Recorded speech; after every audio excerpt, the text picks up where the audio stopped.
Vickie and her staff, her team is welcoming us over here at their second and newest location. Yes, that's right. So welcome to the GTA. Thank you. And we hope, we are pretty sure you'll do well, Yeah. not only in expanding your business, but also serving the transportation and trucking industry, which is again, lifeline of our.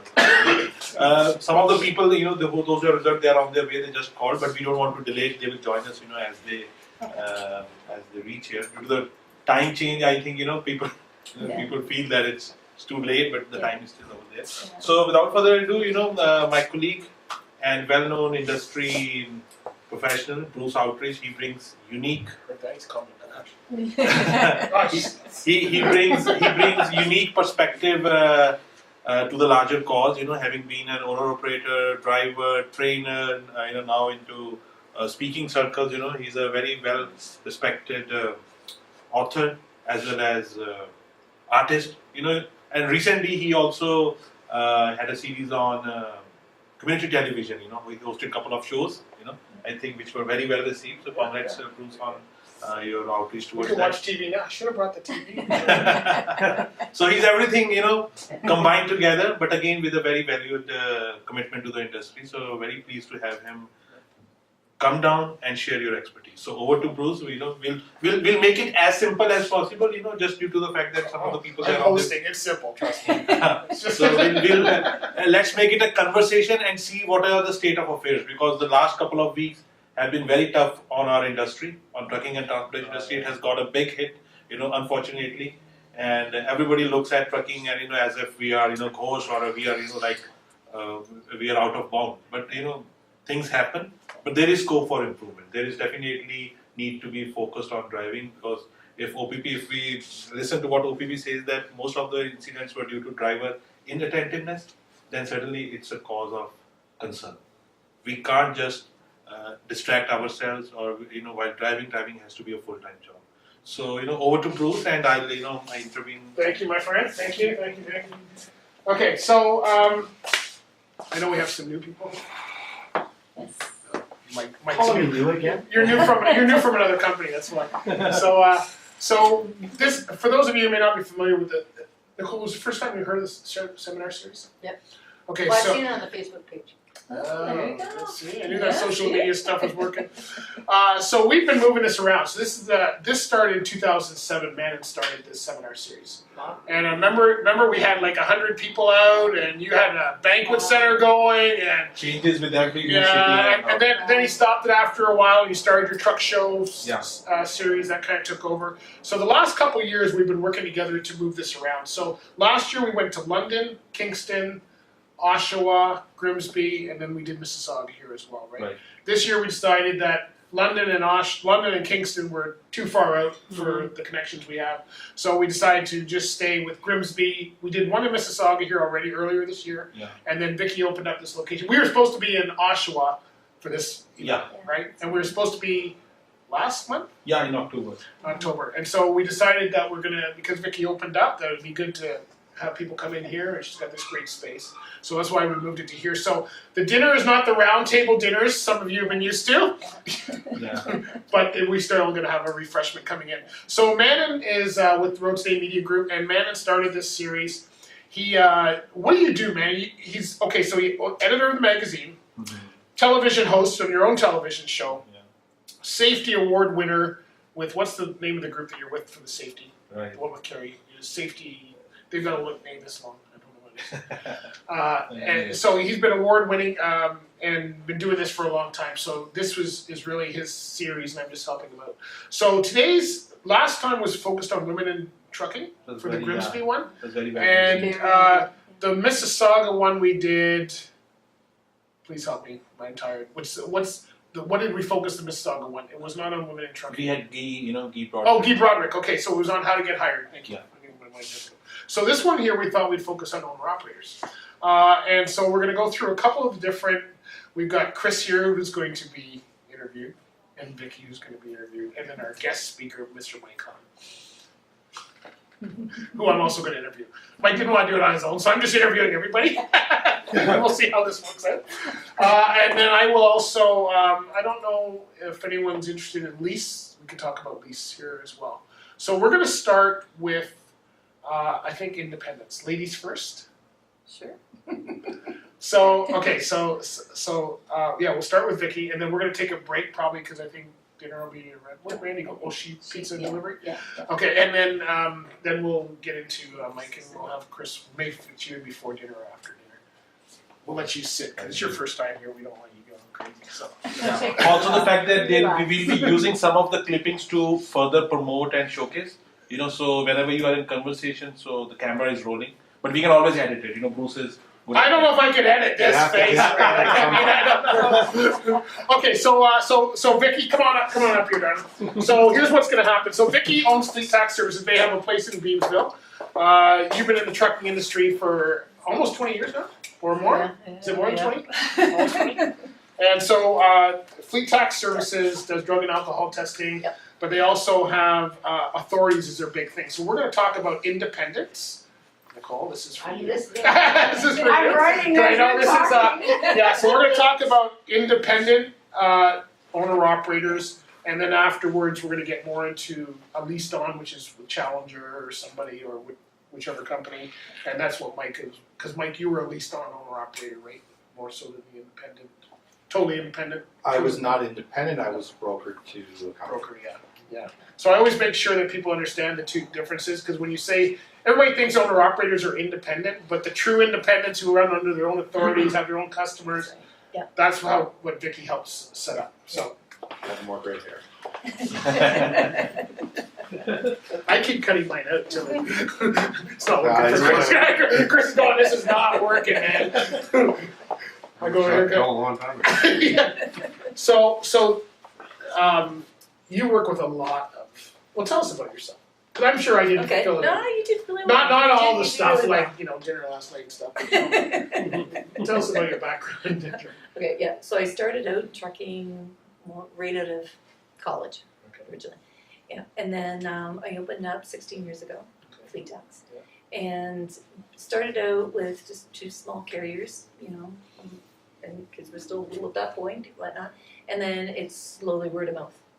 It slowly grew, and I say now we just opened up the second location, just 2 months ago. So it's coming, you know what I mean? And we're going to do a lot of the drug and alcohol testing here, you know what I mean? Open early, and that way Beamsville still stays going. Yeah. So how did you get started working with the owner-operators then? Because, it's not like, if I say, I'm going to say this wrong. If I say you're outside the corner waving owner, that's going to sound totally wrong. So we're not going to say that. But, so how did you, because there's actually not a lot of independent owner-operators in Canada, I think, the way that they are in the U.S. So how did you start That's working? right. Well, because I worked on the inside for so many years, you know what I mean? Sorry about that. Couple of, large carriers worked with, and as well as a lot of smaller carriers too. Okay. And just dealing with the owner-operators and understanding what the frustration was, and say, I don't like that. You know what I mean? Like, why are you? And I think that's what drove me. It's like I just didn't want to. If somebody that had the passion, but was frustrated with it.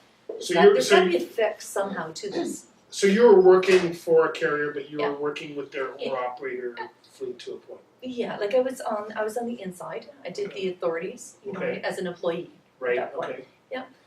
The old bingo cards. Oh, bingo cards. Yeah, those are fun. I'm dating myself. Yeah, don't worry. So am I. I used to run with bingo cards. That's why I heard dating. Exactly. That's where I started. Exactly.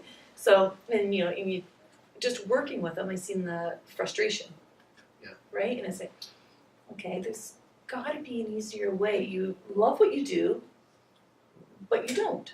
Right. So how do you blend it? Like, how do you tell somebody, like, this is what I want to do, but be careful for A, B, and C. Like that's basically where it came from. And then hearing the thank you later on. And after I got that first thank you, I was done. Okay, so give us an idea of what somebody who's truly an independent owner-operator is going to have to go through. So setting up authorities is one thing, and maybe explain authorities so people. So so if you're running in Canada, and it goes by weights as well, so the different tiers, whatnot. But running in Canada, the Highway Traffic Act, you need certain requirements. You need your CVOR at over your 4,500 kilos. So, but I won't get into all that. Then as you expand yourself across in the higher weight, the more authorities you need. You know, crossing into the U.S. Again, it's it's the same concept, different people asking. So can you get, in the States, it goes by each individual state, right? Or how is it sectioned out? If I buy authorities for the US, am I buying authority for all 48 states, or am I buying for just border states, or what am I? Depending on what you want. You know what I mean? It depends on totally what you want. If you're gonna have, let's say, a heavy grain hauler that's gonna go from Ontario to New York, there's no need to apply down into New Mexico. Right. You know, there's five mileage states that require extra permits.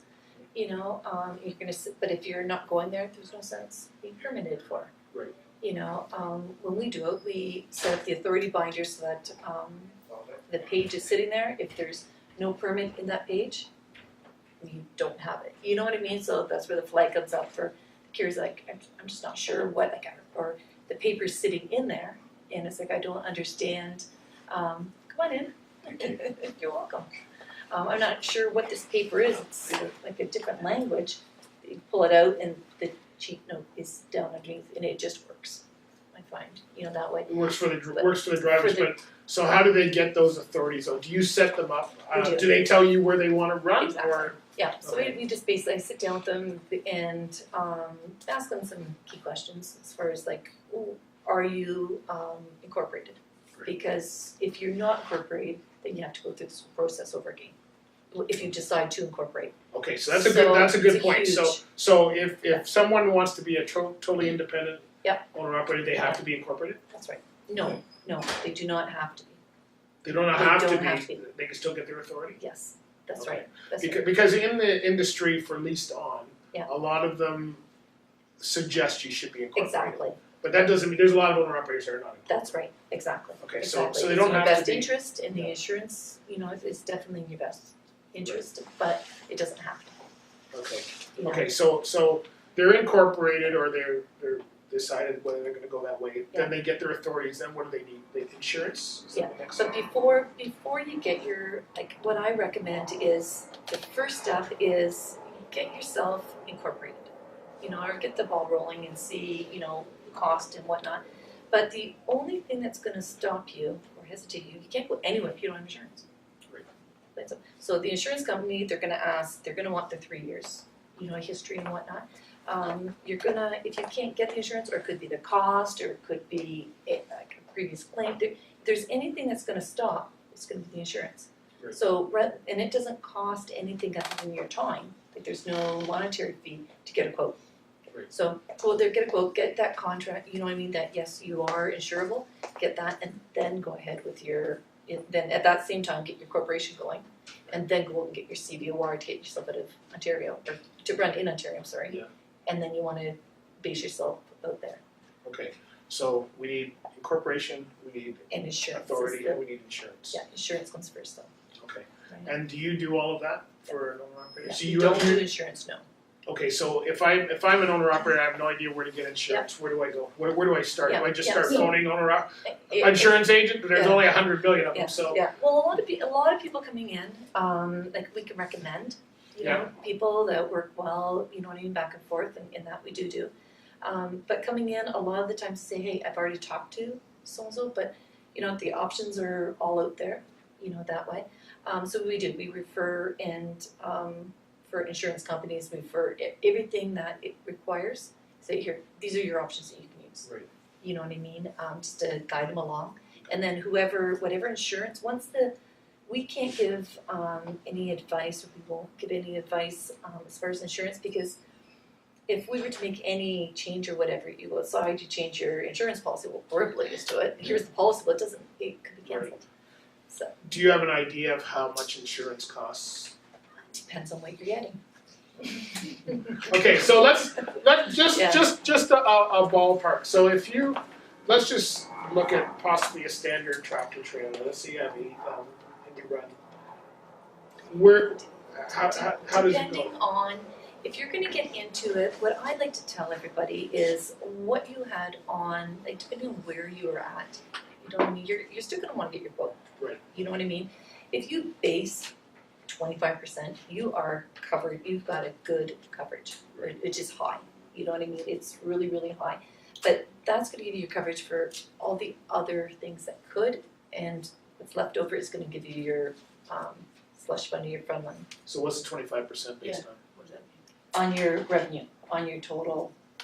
If you have no customers, revenue zero. Oh, okay. So 25% of zero is still Yeah, zero. no, okay. I'm not a mathematician. Yeah, I'm just okay, saying. excuse me, you're 100% right. So- You're 100% right. So are you giving them customers too? Because that's No, really good that's business right. if you can That's do right. that. No, I shouldn't, because you can't run if you don't have 100%.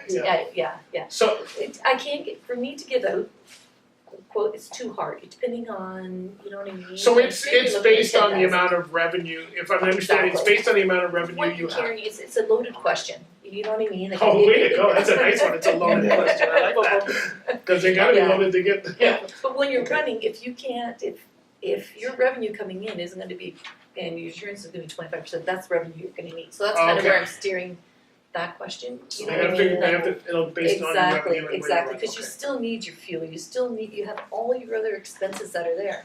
So if your insurance is gonna be more than, you might wanna, so if you step yourself back and go to, like your original setup and your cost of the insurance, like, if I'm not gonna have this revenue coming in, you really might wanna think, you know what I mean? And About that's starting, but everybody's, as you grow, it's, you know, Okay. but it depends on what you're getting. If you're hauling a hazmat or you get electronics, it's too much of a loaded question. Right, It's- right, yeah. right.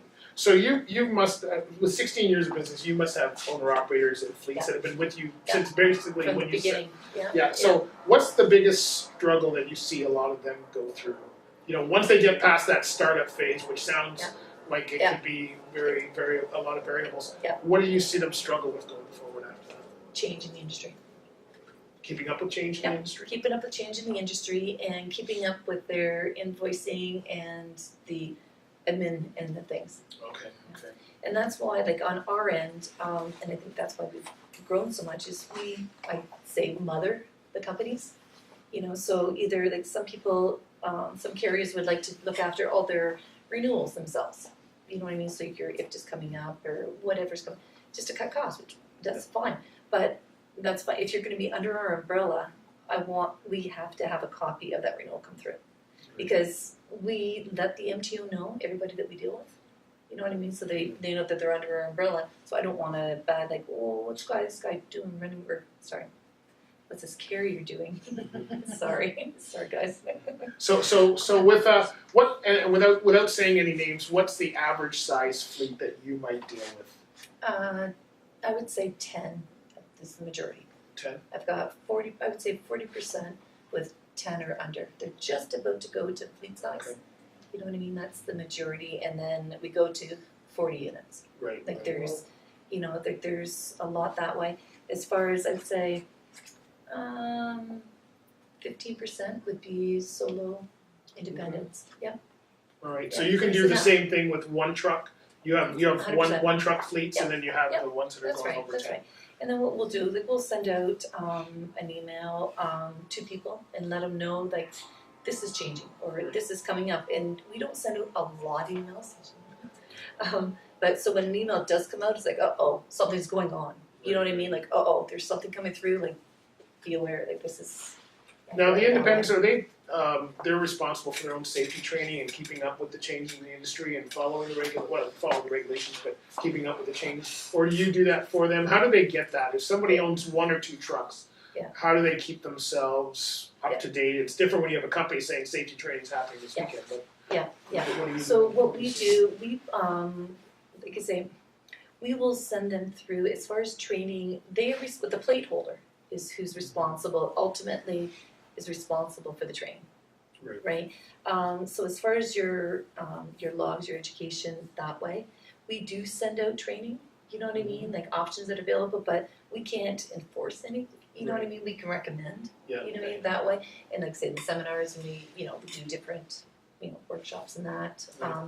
Do the vehicle walk around, which is an amazing one. It's a MTO, retired MTO officer. And Doug he'll do a walk around of a vehicle inspection, what the MTO eyes would see. You know, oh, I see you doing this. Okay, and I see you doing this, so this is what they're seeing, or, you know, oh, that's not done. And then bring you into an audit, so even though they've passed that, when you get into an audit, this is what would have came out of it. Okay. Like they'll flip it around that way. Yeah, so it is, it's very, very interesting. Okay, good. Mhm, yeah. Okay, are you still doing dispatch and all of that stuff for operators, or is that stuff? No, Because no, how do I'm still people, good. because that's, I hate it. So one of the biggest things is how do you get this work? You know, a lot of independents find that one contract, you know, it might be their buddy down the street, and they go, okay, I'll start hauling for you, and then they start picking up loads, or they gotta get backhauls depending on where they're going to. Yeah. So how do they find that? Yeah, Do you find loads for them? Is that part of the service, Yeah, or? yeah, we do that. A lot of it is our strength is inbound. Okay. You know what I mean? Because generally carriers that are setting up or new setting up, if you don't have that strength in the volume of your outbound freight, you know what I mean? The inbound is generally the profit and the tail end of the road. Of the, Great. Yeah. Welcome to a few new people came in. So I don't know if we've been talking about independent owner operators, not the ones leased onto a carrier, but totally true independents. So I'm going to open it up to questions. Nicole's already got a hold of this. No, is it? So I mean, we've covered some stuff, but I'm sure there's questions maybe that we haven't covered. So now's the good time I to know. go ahead. Is the insurance, the like whatever it costs? Yeah. Because I'm sure it's gonna cost a lot. yeah, it is. That I can claim that at the end of the year of my taxes, right? Sure. Like that's For just one of the receipts I would save. Yeah. Yeah, So it's my that's money back That's right. later on. Yeah. So, Yeah, okay. But as far as, like I say, it's, Insurance just never say gives money it's- back at the far. I don't know. Insurance, Yeah. never seen that happen. You're not spending taxes out here. yeah, but depending on what you get, it's such a loaded question. You know what I mean? Like if it's electronics, you know what I mean? That's why I say that's the key, I was talking earlier, to find out what your freight's gonna be, you know what I mean? Your major, Yeah, You know like what I I'm mean? in Windsor, it's gonna be auto, I would not.